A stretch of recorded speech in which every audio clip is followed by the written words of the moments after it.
Writers like the Grimm brothers and Robert Browning may have shaped the Pied Piper legend into art, but it turns out the story is likely based on an actual historical incident. The tale, in fact, has survived for a very long time.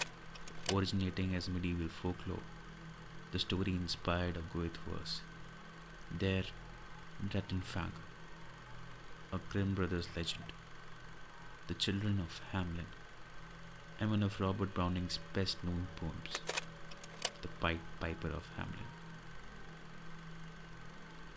And although each writer tinkered with the story, the basics remained the same. The piper was hired by Hamelin to rid the town of its plague of rats. Trailing after the hypnotic notes of the rat catcher's magical flute, the rodents politely filed through the city gates to their presumed doom. They weren't the only ones lured by his music, though. When the town refused to pay the piper for his service, the savior turned into a more satanic seducer and came for Hamlin's children.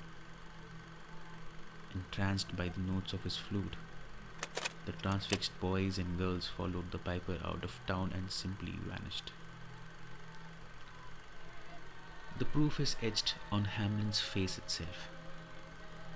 An inscribed plaque on the stone facade of the so-called Pied Piper house, a half-timbered private residence dating to 1602, similar to an even earlier one etched on the building's window, bears explicit witness to the mystery. The inscription reads, AD 1284. On the 26th of June, the day of St. John and St. Paul, 130 children born in Hamelin were led out of the town by a piper wearing multicolored clothes. After passing the Calvary near the Koppenberg, they disappeared forever. The inscription isn't the only clue. An entry in Hamlin's town records dating to 1384 laments that it is 100 years since our children left. The stained glass window in the town's St. Nikolai Church, destroyed in the 17th century but described in earlier accounts, reportedly illustrated the figure of the Pied Piper leading several ghostly white children.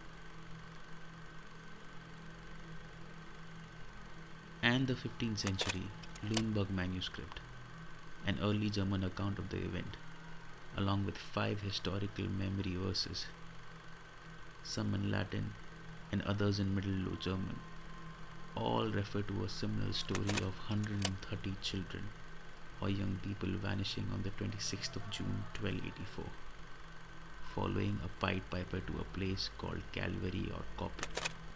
The Pied Piper then, more than a fairy tale, becomes the emblem of a profound historical mystery. What happened to the missing children of Hamelin?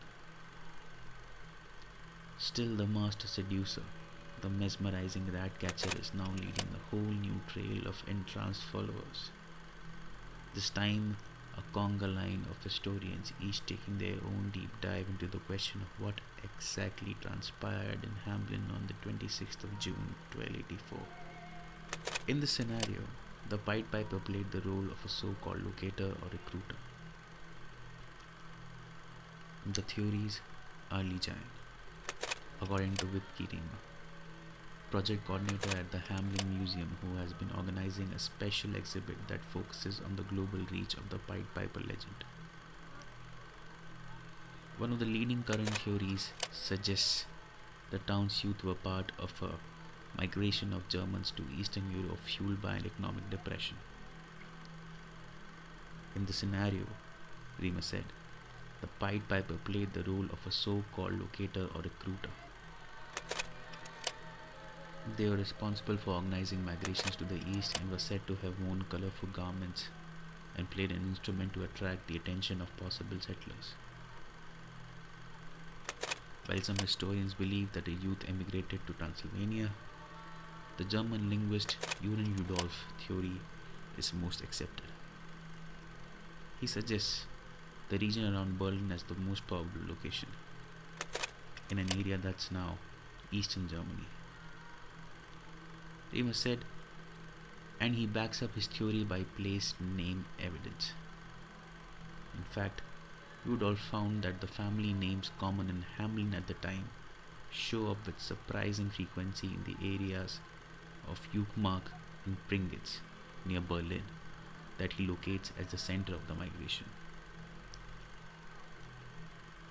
The theory is also reinforced by evidence that the region, newly liberated from the Danes, was ripe for German colonization. More fanciful theories amount to.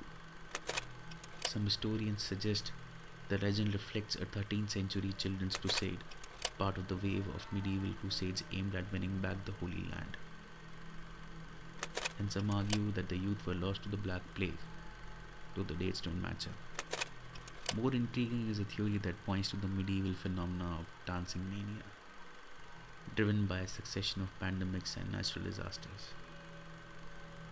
Known as Saint Vitus's dance, the dancing plague is documented surfacing in continental Europe as early as the 11th century. A form of mass hysteria, the dance could spread from individuals to large groups, all driven by an unshakable compulsion to dance feverishly, sometimes for weeks, often leaping and singing and sometimes hallucinating to the point of exhaustion and occasionally death, like a top that can't stop spinning.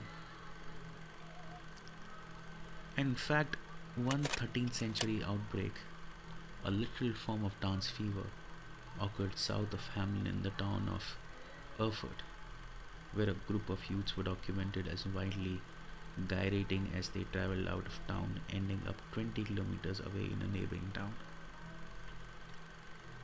Some of the children, one chronicle suggests, expired shortly thereafter, having flat out danced themselves to death, and those who survived were left with chronic tremors. Perhaps some theorize Hamelin witnessed a similar plague, dancing to the figurative tune of the piper.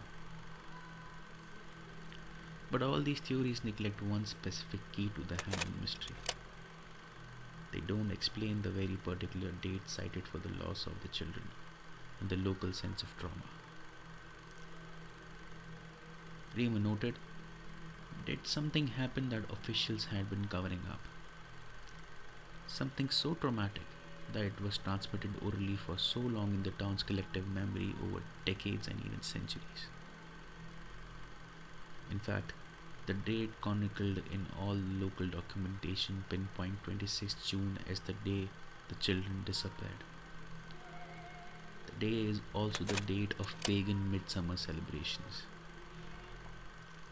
The fact the documentation also emphasizes that the youth followed the piper to Koppen, commonly translated as hills, suggests another link. There were regions in Germany where midsummer was celebrated by lighting fires on the hills, said Riemer. All that leads to one particular macabre reading of the Pied Piper legend. Perhaps the piper, emblematic of a pagan shaman, playing his flute, was leading the youth of Hamelin to their midsummer festivities when the local Christian faction, hoping to cement conversion of the region, waylaid and massacred the group. A less bloody theory, maybe the children were spirited away to local monasteries.